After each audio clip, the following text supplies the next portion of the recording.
Halo, nama saya Ahkam Nasution. Saya aktif di dunia startup teknologi dan koperasi. Saya juga kebetulan anggota Komite Pemulihan dan Transformasi Ekonomi Jabar dari Divisi UMKM dan Ekraf. Kali ini kita akan bicara tentang program revitalisasi koperasi di Jawa Barat yang semoga nantinya juga bisa menjadi program bersama se-Indonesia. Waktu itu Pak Gubernur kita mengatakan bahwa 1% penduduk Indonesia itu menguasai 53% ekonomi kita. Itu tidak sesuai dengan Pancasila dan pelan-pelan perlu kita ubah. Nah, kita sangat apresiasi bahwa gubernurnya sudah berani mengangkat hal tersebut. Ya, itu pengen kita sambut bersama-sama warga Jabar untuk segera merevitalisasi koperasi, karena salah satu obat dari ketimbangan ekonomi itu adalah koperasi seperti kata Bung Hatta. Nah, kita memulai kajiannya tempo hari dari UMKM. UMKM Indonesia itu jumlahnya sekitar 64 juta, kalau Jabar itu 4,6 juta. Lalu untuk nasional UMKM itu menyerap 90% tenaga kerja, kalau Jabar 70%. Nah, sumbangan kepada PDB nasional juga sangat besar, sekitar 60% ya, di Jabar juga demikian. Kita ada di era digital saat ini, tapi UMKM kita yang sudah go digital itu masih sedikit. Kalau nasional kata Menteri KUKM sekitar 13%, kalau di Jabar sekitar 20%. Lalu kita coba mencari akar persoalannya. Ada 3 penyebab utama. Pertama dari infrastruktur teknologinya, jaringan internet dan gadgetnya. Lalu kedua dari digital skillsnya sendiri. Masih banyak pelaku UMKM itu yang gaptek mungkin ya sebutannya. Terus ketiga dari resource-nya sendiri, artinya mereka karena UMKM utamanya yang mikro, dan mikro itu jumlahnya yang paling banyak, jadi tidak punya divisi khusus yang untuk mengurusi penjualan online maupun marketing dan sebagainya. Sementara waktu mereka juga sudah habis untuk berproduksi dan mengurusi keluarga. Nah, itulah 3 problem utama yang kita pikir tidak bisa diselesaikan oleh e-commerce yang sudah ada di Indonesia. Lalu kita lihat juga belakangan ini cukup heboh tentang produk-produk impor yang dijual sangat murah di e-commerce kita. Ketika itu Menteri Perdagangan kita sempat mengatakan bahwa ini adalah praktik predatory pricing. Tapi hal itu sudah kita konsultasikan ya, kita coba bertanya ke pakar Undang-Undang Persaingan Usaha, Profesor Ningrum Natasha Sirait. Kata beliau, Undang-Undang Persaingan Usaha yang terkait dengan predatory pricing itu ada syaratnya, jadi nggak asal jual lebih murah dari pasar itu disebut predatory pricing. Syaratnya itu berat, yaitu menjual sebuah produk di bawah harga produksi. Nah, sementara barang-barang impor yang dijual murah-murah itu kan diproduksi di luar negeri, ya mayoritas kan barang-barang dari China ya. Kita nggak tahu apakah itu memang diproduksi dengan cost berapa, apakah mereka memang menjual di bawah harga produksinya, kan nggak tahu. Bisa saja harganya sangat murah karena memang teknologi mereka sudah sangat maju dan efisien, atau bisa juga karena upah buruh yang sangat murah. Dan kalau yang sebab kedua itu udah menyangkut ideologi, nggak mungkin di otak-atik ya. Nah, ideologi orang gitu. Nah, kita pikir akan lebih baik kalau kita lawan aja situasi itu. Kita bikin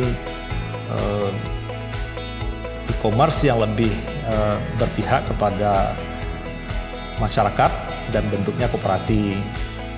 Lalu kita dalam perjalanannya mempertimbangkan hal apa nih dari e-commerce-nya yang membuat berbeda nanti dengan e-commerce raksasa itu. Nah, kita pikir kita harus membuat sesuatu yang berbeda. Karena itu kita siapkan yang kita sebut support system yang bisa menjawab dari ketiga problem tadi. Jadi support system ini nanti ada orang-orangnya yang akan mengurusi digital marketing atau untuk foto produk maupun copywriting. Lalu juga ada yang mengurusi listing produk-produk itu. Kemudian ada juga yang mengurusi ordernya, jadi order fulfillment, yang menerima order, mengemas barang, kemudian mengirimkannya. Lalu mengenai barang yang akan dijual, kita juga sudah diskusikan bersama-sama dengan teman-teman di Jabar ini. Nah, kita pikir lebih baik bila fokus dulu di produk pertanian, peternakan, dan perikanan, di produk-produk pangan ya. Dan ini juga bisa membantu teman-teman nelayan, petani, dan peternak nantinya. Lagi pula barang-barang yang dijual murah di e-commerce itu kan kebanyakan barang-barang manufaktur yang nggak ada ceritanya ikan sangat murah dari Cina yang dijual di e-commerce kita gitu. Lalu kita bicara dengan beberapa pihak, ada teman juga yang sedang berusaha membantu para nelayan. Kita dapat beberapa hal yang menarik dari situ. Yang pertama, bahwa masih ada praktik-praktik ijon ya di nelayan. Jadi katanya nelayan itu sebelum melaut mereka masih menyewa kapal. Nah, jadi ada nanti sekelompok nelayan, mereka itu diikat oleh pemilik kapal. Mereka diberi utangan dulu untuk modal melaut, untuk solar, untuk makanan selama di laut, dan untuk keluarga yang ditinggalkan. Lalu nanti hasil dari tangkapan mereka dibagi dengan pemilik kapal. Nah, tapi tadi barang-barang yang dijual itu sudah dengan harga yang sangat tinggi ya, mau beras atau solar tadi gitu. Nah, sementara hasil tangkapan bagian mereka itu harganya dengan harga di kota selisihnya masih sangat jauh. Jadi dari yang waktu itu diceritakan bisa sampai 2000% perbedaan harga cakalang di pantai sana dengan di Bandung. Nah, jadi kita juga pengen masuk ke supply chain-nya. Nah, jadi agar produk yang kita jual di e-commerce itu, kita itu nanti lebih juga kompetitif. Kemudian kita juga pengen buat platform remitansi untuk para buruh migran. Seperti kita sering dengar bahwa dulu disebut TKI ya, sekarang sudah berubah terminologinya menjadi buruh migran, menjadi pekerja migran, maaf. Kiriman uang pekerja migran ke dalam negeri itu setiap tahun rata-rata lebih dari 100 triliun, makanya disebut pahlawan devisa negara. Nah, Jawa Barat sendiri adalah penyumbang ketiga terbesar pekerja migran Indonesia. Jadi dalam hal ini Jabar sangat berkepentingan. Sementara itu selama ini para pekerja migran, teman-teman pekerja migran mayoritas masih mengirimkan uang dengan cara-cara lama, kebanyakan pakai Western Union ya. Jadi itu ada 3 problem di sana. Pertama, repot, mesti ke bank, antri, ngisi formulir ini itu. Lalu kedua, uangnya lama nyampe di Indonesia, bisa 3 hari, 2 hari. Nah, yang ketiga ini yang paling penting, mahal.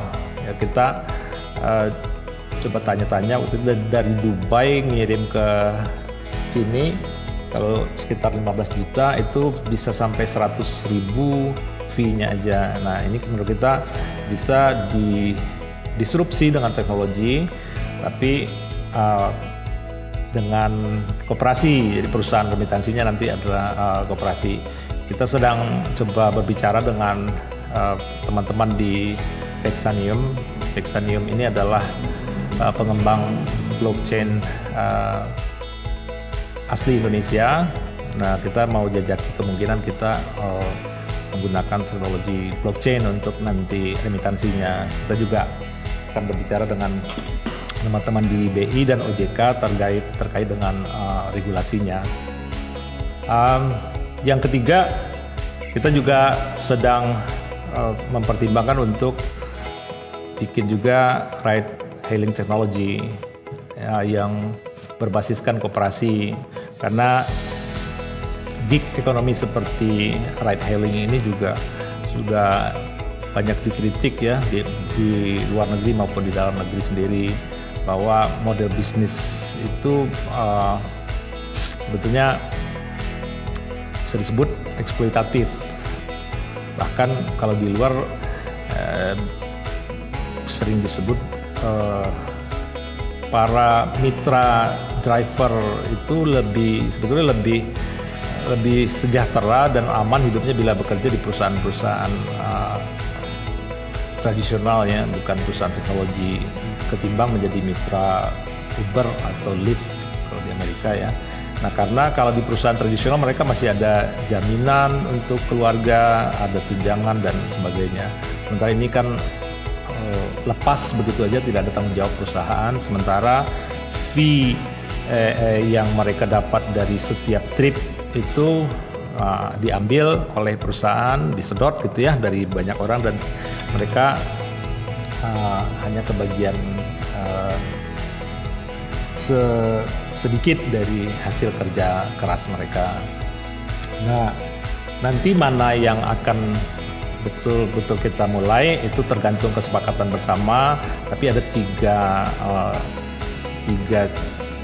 jenis itu yang kita coba mulai di Jawa Barat. Itu dalam rangka revitalisasi koperasi, karena kita percaya salah satu jalannya adalah dengan masuk ke ekosistem digital. Karena tadi kita sudah bahas pada kesempatan sebelumnya bahwa penyebab gagalnya koperasi itu adalah anggapan bahwa koperasi hanya lembaga simpan pinjam. Nah, itu kita jawab dengan membuat startup teknologi yang bukan lembaga simpan pinjam. Terus kedua, nanti itu akan dijalankan oleh anak-anak muda. Nah, jadi anggapan bahwa koperasi hanya tempat ngumpulnya orang tua juga akan dibantah oleh anak-anak muda yang keren di startup koperasi Jawa Barat nanti. Demikian dari saya, semoga bermanfaat untuk kita semua, dan semoga anak-anak muda Jabar dan Indonesia terkenan ikut bersama-sama untuk merevitalisasi koperasi di Indonesia. Semua bisa, silih tulungan.